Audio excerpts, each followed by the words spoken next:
Olá, gente querida! Hoje é domingo, dia 3 de julho, e no Brasil nós celebramos a solenidade de São Pedro e São Paulo.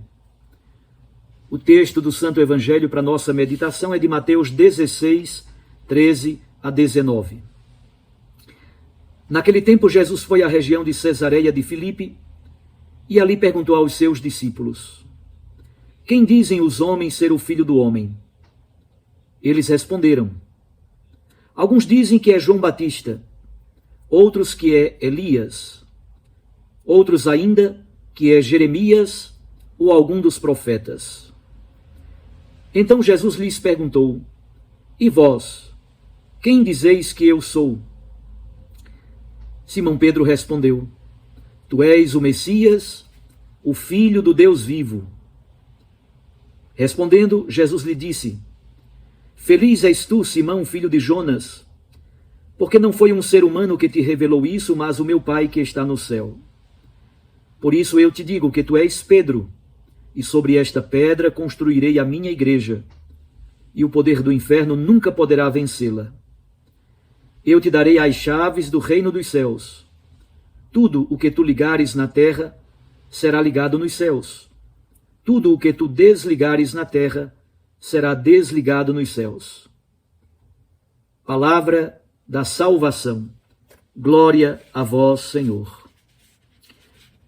Minhas irmãs e meus irmãos, os textos da liturgia desse domingo trazem, em primeiro lugar, o famoso texto de Atos, capítulo 12, a prisão e a libertação miraculosa de São Pedro em Jerusalém.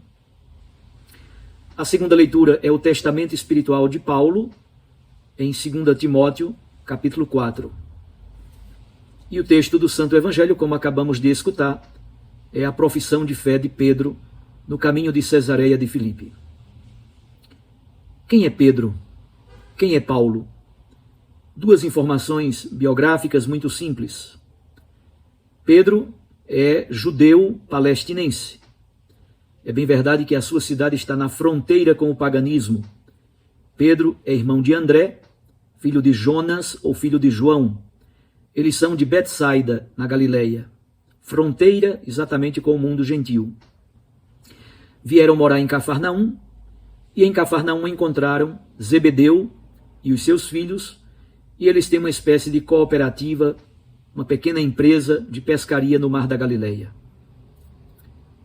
Encontramos nos evangelhos ao mesmo tempo a riqueza da personalidade de Pedro e ao mesmo tempo sua fragilidade. A imagem mais forte dessa fragilidade é Pedro afundando nas águas do mar ou negando Jesus 3 vezes. Depois da ressurreição, Pedro confirma a sua fé e Jesus lhe confia a coordenação do colégio apostólico. Paulo, na verdade, o seu nome hebraico é Shaul, porque ele é da tribo de Benjamim, de onde provém o primeiro rei de Israel, Saul. Então o nome de Paulo, na verdade, é Saul, é Shaul. No mundo grego, ele tem o nome de Saulos, e no mundo latino, o nome dele é Paulus.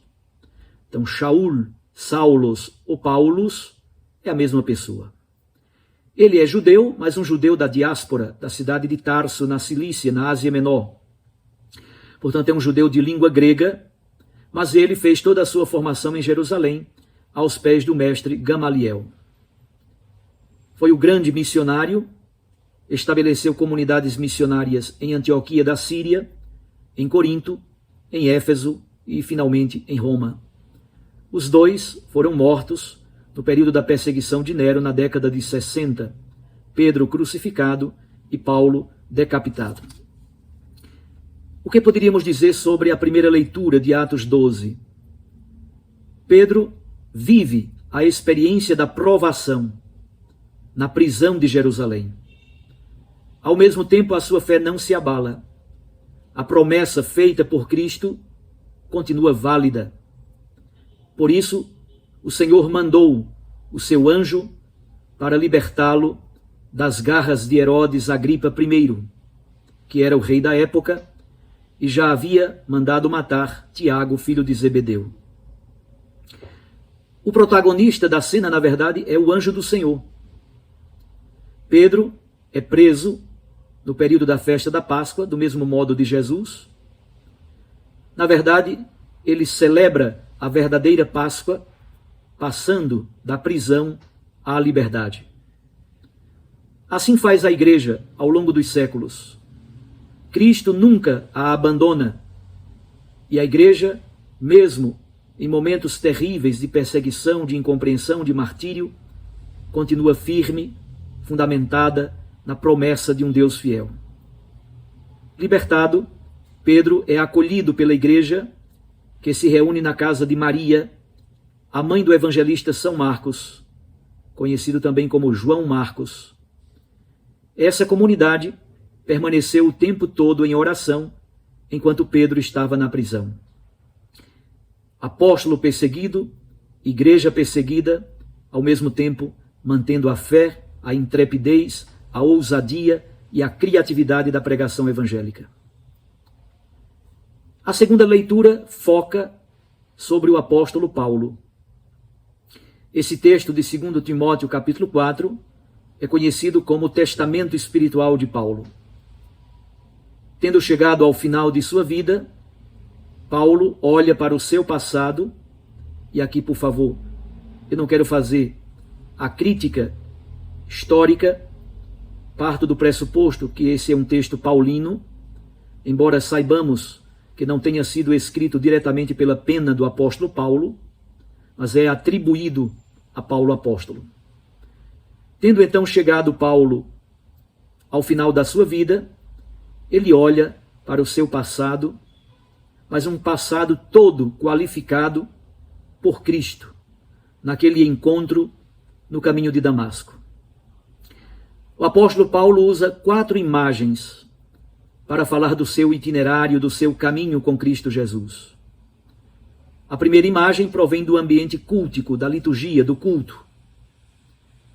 Ele sente o seu sangue como se fosse uma libação de vinho oferecida ao Senhor Deus. Toda a sua vida é uma espécie de sacrifício, de oferenda a Deus, numa entrega radical. Na carta aos Romanos, capítulo 12, versículo 1, ele fala exatamente deste culto espiritual.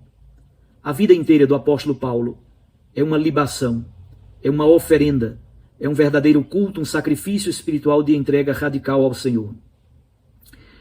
A segunda imagem provém do ambiente da navegação. Paulo diz que é hora de soltar as velas e partir. Isto é, o tempo da partida chegou. Ele quer exatamente soltar as velas e partir, porque sabe que irá para o porto seguro, que é Deus. A terceira imagem provém do ambiente militar, do ambiente da guerra. Paulo diz: eu combati o bom combate. De fato, toda a sua vida é um caminho atravessado por muitas lutas e sacrifícios. E, finalmente, a quarta imagem provém do ambiente do esporte. Ele diz: eu terminei a minha corrida e agora me está reservada a coroa da justiça, a coroa de glória, a coroa para aquele que foi vencedor na corrida das Olimpíadas.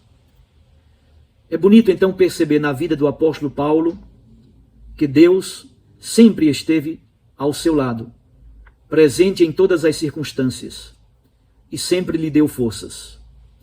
Na segunda carta aos Coríntios, capítulo 11, Paulo faz a lista dos seus sofrimentos. É impressionante. Deus sempre esteve ao seu lado. É por isso que ele se tornou apóstolo das nações, o grande missionário entre os gentios, entre os pagãos. E o texto se conclui com uma belíssima fórmula de louvor ao Deus da vida. Paulo conclui o texto dizendo: a ele a glória pelos séculos. A verdadeira glória a Deus foi a sua vida toda de convertido a Jesus Cristo e de missionário evangelizador, sobretudo no seio das comunidades pagãs. O texto do Santo Evangelho, bastante conhecido de nós todos, conhecido como Primado de Pedro. Primeiro Jesus pergunta o que as multidões dizem sobre ele, e os apóstolos respondem que as multidões, no geral, o têm como se fosse um profeta. Está bem, é algo razoavelmente correto, mas bastante incompleto. Depois Jesus pergunta aos apóstolos o que é que eles acham sobre Jesus.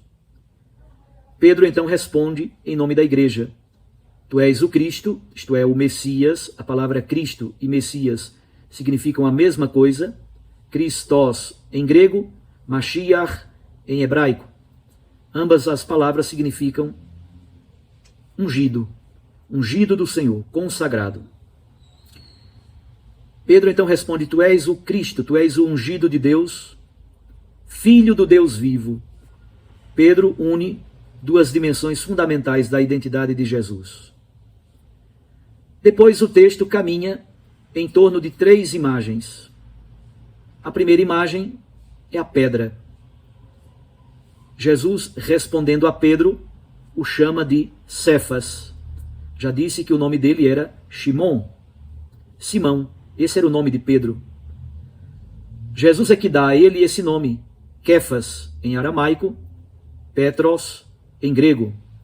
Então o nome Pedro, vinculado à imagem da pedra, vinculado à palavra aramaica Kefas, é um nome que foi dado por Jesus. Então este nome provém dessa imagem da pedra e coliga-se, como já disse, com o nome aramaico que Jesus dá a Simão, Kefas. Nós sabemos que na Bíblia a mudança de nome significa também a mudança de destino, a mudança de missão. Basta lembrar, por exemplo, quando Deus troca o nome de Abrão por Abraão, o pai de multidões, o pai de muitos.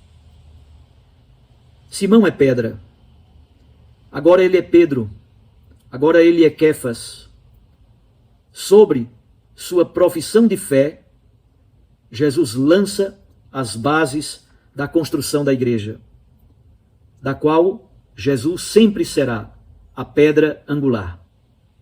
Jesus, pedra angular, os apóstolos são alicerce, fundamento dessa construção.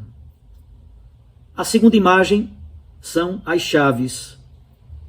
As chaves dizem respeito à responsabilidade e ao governo de uma casa, de uma comunidade. É para dizer que a autoridade de Cristo é transmitida a Pedro e aos outros apóstolos. E, finalmente, outra imagem bonita é a imagem do ligar e desligar, amarrar e desamarrar. O que significa ligar e desligar? É a permissão ou a proibição, seja no ambiente da doutrina, seja no ambiente da moral. Impor uma sanção ou liberar alguém desta sanção. É isso que significa ligar e desligar, amarrar e desamarrar. A base de tudo isso, meus irmãos, minhas irmãs, é a vinculação radical com a identidade de Cristo. Se nós pudéssemos dizer somente uma coisa sobre Pedro e Paulo, eu diria: são homens profundamente apaixonados por nosso Senhor Jesus Cristo. A razão única das suas vidas é Jesus Cristo, nosso Senhor e Salvador. Toda a sua existência está voltada para o Senhor. Jesus, para eles, é um profeta? É. É o Messias? É. Mas, na verdade, é o Messias, servo sofredor e filho de Deus. Foi por isso que Pedro e Paulo foram capazes de ir às últimas consequências e doaram a vida por Cristo e pelo seu Evangelho. Um abraço a você. Fique com Deus e com sua Mãe Maria Santíssima. Eu os abençoo, em nome do Pai, e do Filho, e do Espírito Santo. Amém.